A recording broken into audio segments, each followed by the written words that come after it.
Olá, como vão todos? Sejam todos muito bem-vindos, colorados e coloradas. Vamos falar um pouco de Inter. Bom, primeiramente falando do nosso goleiro, Marcelo Lomba. Esse é o problema de ter um goleiro pequeno e com mão de dinossauro. Quando a gente precisa, ele não consegue fazer a defesa. Esses dias eu estava falando de um goleiro que eu gosto muito, que é do Nacional, Rocher. É um goleiro grande, com uma boa envergadura, porque o que adianta tu ter... Porque o Rocher tem 1,96m, 1,90m, ele é 5, 6 centímetros mais alto que o Marcelo Lomba e ele tem envergadura grande. Até porque, infelizmente, o Danilo, parece que a gente nunca vai conseguir usar ele. É uma pena, porque o Danilo sim seria o goleiro perfeito para defender o Inter.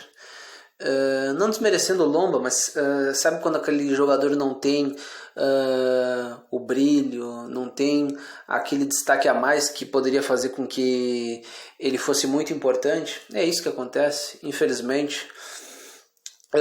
A gente tem que colocar um dado que não é menor, que é o pouco tempo do Miguel Ángel Ramírez dentro do Internacional, e também o que eu gosto de falar, até porque eu não sou da laia das malditas viúvas do Koldé que escorraçaram Abel Braga e fizeram um pouco o caso dele. Eu sempre tento ler as nuances do todo, porque nesse começo de trabalho tu não pode cobrar algo assim definitivo do técnico, porque houveram muitas trocas dentro das partidas, porque ele tentou utilizar o maior número de jogadores para ver os jogadores que conseguiriam se adequar bem ao estilo, ao modo dele jogar, e também ele fez, vamos dizer assim, também um revezamento, porque o físico do atleta está muito comprometido, porque mal acabou a temporada, já emendou outra temporada. Então ele também dá uma poupada nessa ideia para que nenhum dos jogadores estoure ou acabam tendo problemas significativos que podem levar o ano todo para a gente poder vencer algo. O modo de jogar é um bom modo, só que às vezes ele lembra muito o modo do Fernando Diniz, que não era posicional, era um jogo diferente que eu não sei descrever, mas é um jogo que te leva a muito perigo. Obviamente tu tá o receio de tomar um gol nessa jogada trabalhada, onde se inicia desde o goleiro, vai aos poucos, tipo jardas de futebol americano, aos poucos dentro do cada um na sua posição, tentando progredir para ter os espaços para ampliação do campo, para poder prosseguir bem dentro do jogo. Mas o que a gente pode ver nesse jogo vamos lá, a gente não pode culpar tudo também o técnico. O técnico, o começo de trabalho, primeiro ele ia priorizar o ataque para trabalhar quando chegasse ao ataque, para depois a defesa. Eu acho que melhorou bastante, porque se no começo do jogo contra o Ipiranga, por exemplo, a gente sofreu chegadas importantes, eu acho que em todos os jogos existia um pouco menos de chegada dos adversários. E a gente tem que também colocar um ponto que tem que ser colocado, que não existe time no mundo em que apenas vai atacar e o teu adversário não vai tentar de algum modo te atacar. Acho que uma coisa que está muito errado ali é o Patrick. O Patrick está sentindo muito. Embora o Patrick, dentro dos jogos, consiga fazer as suas jogadas, não é algo como era com o Abelão quando ele estava mais no meio de campo, porque ele precisa desse percurso para desenvolver o jogo dele. Ele fica muito limitado a uma determinada faixa de campo, que está atrapalhando demais ele e fazendo com que ele não seja mais aquele jogador incrível e grandioso que ele foi no Campeonato Brasileiro. Eu espero que o Miguel logo arrume um 11 ideal, e dentro das peças que ele tem, muito bons jogadores, ele vá trocando. E obviamente, né, a gente também tem que colocar uma coisa: o trabalho é feito durante toda a semana, as jogadas tem jogadas trabalhadas, tem muita coisa interessante, tem o Cuesta se juntando ao ataque de forma assim bem significativa, porque o Cuesta é muito bom jogador, tem um bom cruzamento, é um zagueiro técnico, mas o que tem que ser melhor feito é a finalização. É algo que eu sempre cobro de qualquer jogador de futebol, os fundamentos. Um jogador de futebol, ele tem que ter os seus fundamentos plenos, porque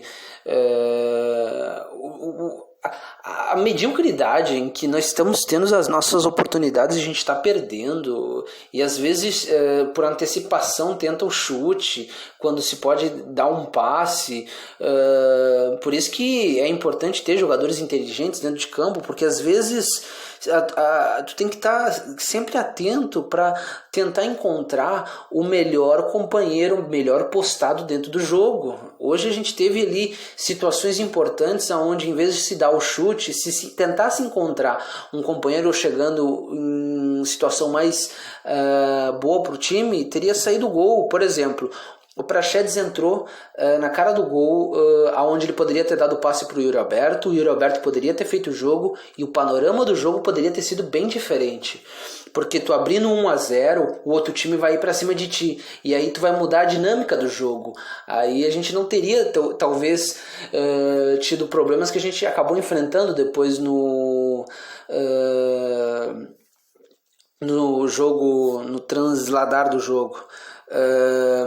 No gol, o time que eu colocaria, o Lomba não teve culpa, mas o Lomba não tem brilho, não tem sorte.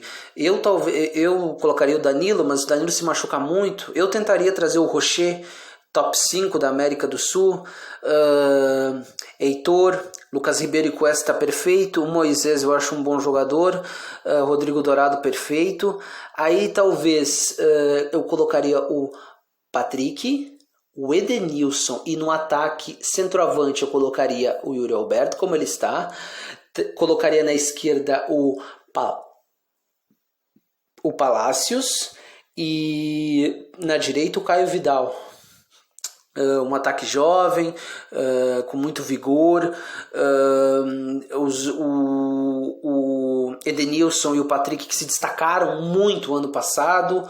O Dourado como o volante, que tem um bom passe, desarma, um jogador que ajuda muito o sistema defensivo. Moisés, os Lucas Ribeiro e Cuesta e o Heitor na lateral direita. E tentaria trazer o Rocher.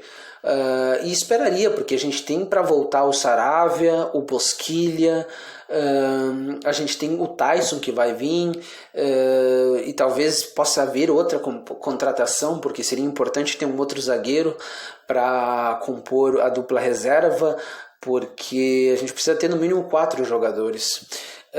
Em linhas gerais, eu acho que muito dos problemas, primeiramente, é a displicência na hora de fazer o gol.